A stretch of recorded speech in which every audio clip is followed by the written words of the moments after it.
사도행전 12장. 그때 헤롯 왕이 손을 들어 교회 중에서 몇 사람을 해하려 하여 요한의 형제 야고보를 칼로 죽이니 유대인들이 이 일을 기뻐하는 것을 보고 베드로도 잡으려 할세. 때는 무교절 기간이라. 잡음에 옥에 가두어 군인 내식인 내 패에게 맡겨 지키고 6월절 후에 백성 앞에 끌어내고자 하더라. 이에 베드로는 옥에 갇혔고 교회는 그를 위하여 간절히 하나님께 기도하더라. 헤롯이 잡아내려고 하는 그 전날 밤에 베드로가 두 군인 틈에서 두 쇠사슬에 매여 누워 자는데 파수꾼들이 문 밖에서 옥을 지키더니 호련히 주의 사자가 나타나매 옥중에 광채가 빛나며 또 베드로의 옆구리를 쳐 깨워 이르되 급히 일어나라 하니 쇠사슬이 그 손에서 벗어지더라.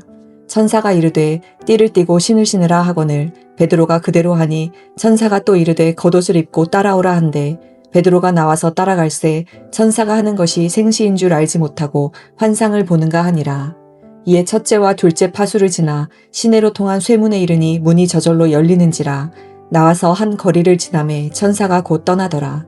이에 베드로가 정신이 들어 이르되 내가 이제야 참으로 주께서 그의 천사를 보내어 나를 헤롯의 손과 유대 백성의 모든 기대에서 벗어나게 하신 줄 알겠노라 하며 깨닫고 마가라 하는 요한의 어머니 마리아의 집에 가니 여러 사람이 거기에 모여 기도하고 있더라.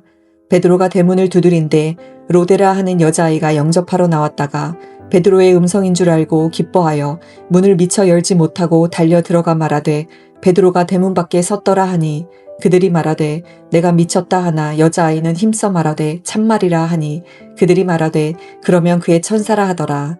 베드로가 문 두드리기를 그치지 아니하니 그들이 문을 열어 베드로를 보고 놀라는지라. 베드로가 그들에게 손짓하여 조용하게 하고 주께서 자기를 이끌어 옥에서 나오게 하던 일을 말하고 또 야고보와 형제들에게 이 말을 전하라 하고 떠나 다른 곳으로 가니라. 날이 새매 군인들은 베드로가 어떻게 되었는지 알지 못하여 적지 않게 소동하니 헤롯이 그를 찾아도 보지 못하매 파수꾼들을 신문하고 죽이라 명하니라. 헤롯이 유대를 떠나 가이사랴로 내려가서 머무니라. 헤롯이 두로와 시돈 사람들을 대단히 노여워하니 그들의 지방이 왕국에서 나는 양식을 먹는 까닭에 한마음으로 그에게 나아와 왕의 침소 맡은 신하 블라스도를 설득하여 화목하기를 청한지라. 헤롯이 나를 택하여 왕복을 입고 단상에 앉아 백성에게 연설하니 백성들이 크게 부르되 이것은 신의 소리요 사람의 소리가 아니라 하거늘 헤롯이 영광을 하나님께로 돌리지 아니하므로 주의 사자가 곧 친히 벌레에게 먹혀 죽으니라. 하나님의 말씀은 흥왕하여 더하더라. 바나바와 사울이 부조하는 일을 마치고 마가라 하는 요한을 데리고 예루살렘에서 돌아오니라. 아멘. 오늘 함께 읽은 사도행전 12장은 초대교회가 박해 속에서도 하나님의 능력으로 살아남고 성장하는 과정들을 보여주고 있습니다. 2절의 말씀을 보면 초대교회 시기 사도들이 겪었던 개와 순교를 기록하고 있는데요. 여기서 야고보는 요한의 형제로서 예수님의 12제자 중 한 명이었습니다. 헤롯 아그리파 1세는 야고보 사도를 처형했던 것이죠. 이것은 당시 기독교 신앙을 지키기 위한 치열한 싸움과 또 그로 인해 박해의 심각성을 보여주고 있습니다. 헤롯 아그리파는 야고보를 처형한 후 유대인들의 지지를 얻기 위해서 베드로까지 체포하였습니다. 헤롯은 베드로를 체포함으로써 더 많은 사람들에게 자신의 권력을 과시하고자 했습니다. 왜냐하면 당시는 유대인의 절기로서 예루살렘에 많은 사람들이 모여 있었기 때문입니다. 그래서 4절의 말씀에 보면 헤롯 아그리파는 특별히 베드로를 철저히 감시하며 지켰습니다. 군인 4세 4패 16명에게 맡겨 베드로를 철저히 감시하며 지켰습니다. 이것은 유대인의 중요한 절기 동안에 불필요한 소란을 피하기 위해서였고요. 6월절이 끝나고 백성들 앞에서 재판하고 처형하는 계획이 있었음을 나타내고 있습니다. 베드로는 감옥에 갇혀 쇠사슬에 묶여 있었고 또 2명의 군인 사이에 있었습니다. 6절의 말씀에 보면 베드로는 두 군인 틈에 두 쇠사슬에 매여서 자고 있었고 또 파수꾼들은 문 밖에서 옥을 지키고 있다라고 기록하고 있었습니다. 그런데 호련히 주의 사자가 나타나서 베드로를 깨우기 시작합니다. 7절에 기록되어 있는데요. 주의 사자가 나타나서 베드로를 기적적으로 구출하는 장면을 묘사하고 있습니다.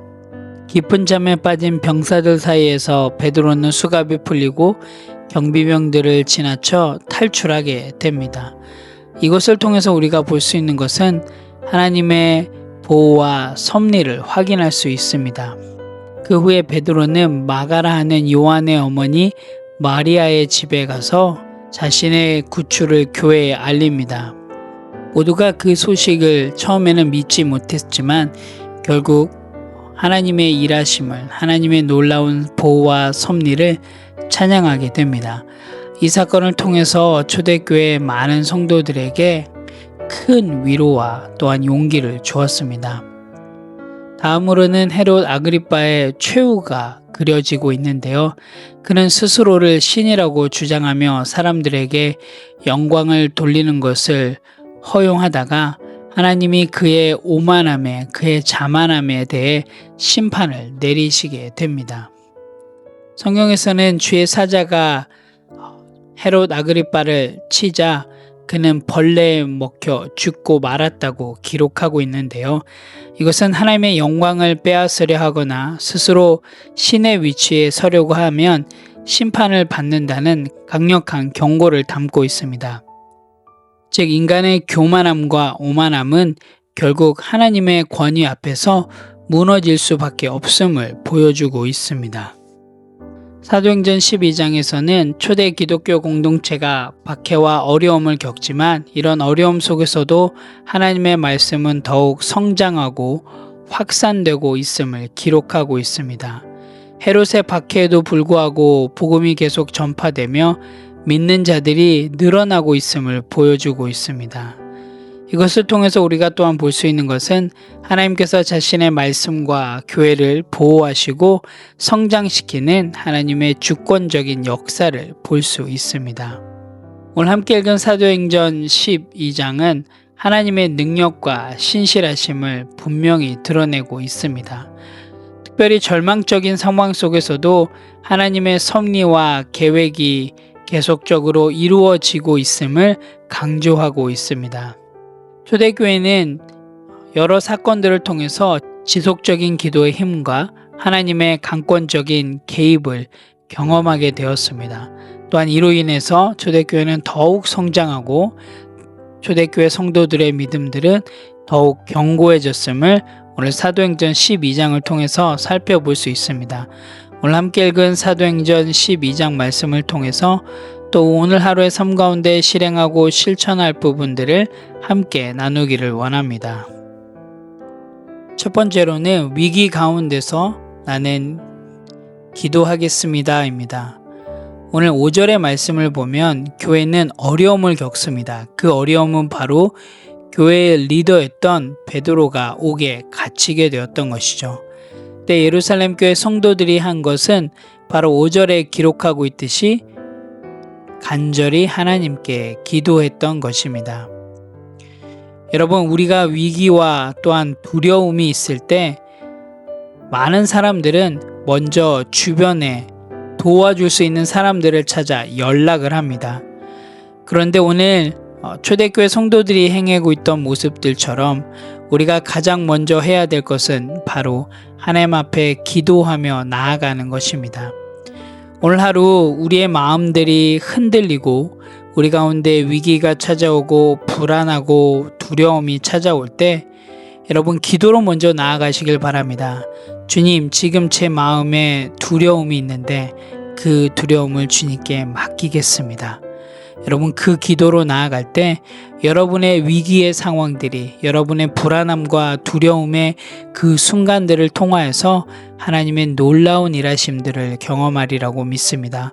오늘 하루도 정말로 쉬지 않고 기도하며 나아가는 그런 건강한 성도가 되시기를 간절히 소망합니다. 두 번째로는 어떠한 상황 속에서도 하나님의 뜻이 이루어짐을 믿고 그 뜻에 순종하는 마음을 갖겠습니다 입니다. 11절의 말씀을 보면 베드로는 감옥에서 기적적으로 탈출한 후 자신을 구해주신 하나님께 감사하며 그분의 능력과 보호를 깨닫고 있음을 보게 됩니다. 베드로는 이렇게 고백하는데요. 이제야 참으로 주께서 그의 천사를 보내셨음을 알겠노라 라고 이야기를 하고 있습니다. 때로는 우리는 하나님이 인도하시는 방식을 이해하지 못할 때가 있습니다. 하지만 하나님이 인도하시는 방식이 비록 내가 이해하지 못할지 모르겠지만 그것이 가장 선하심을 여러분 꼭 믿으시길 바랍니다. 그래서 결과보다는 과정 속에서 순종을 중요하게 여기시길 바랍니다. 오늘 하루도 여러분의 상황 속에서 하나님의 뜻이 이루어짐을 믿고 또한 그 하나님의 뜻에 순종함으로 나아가시길 바랍니다.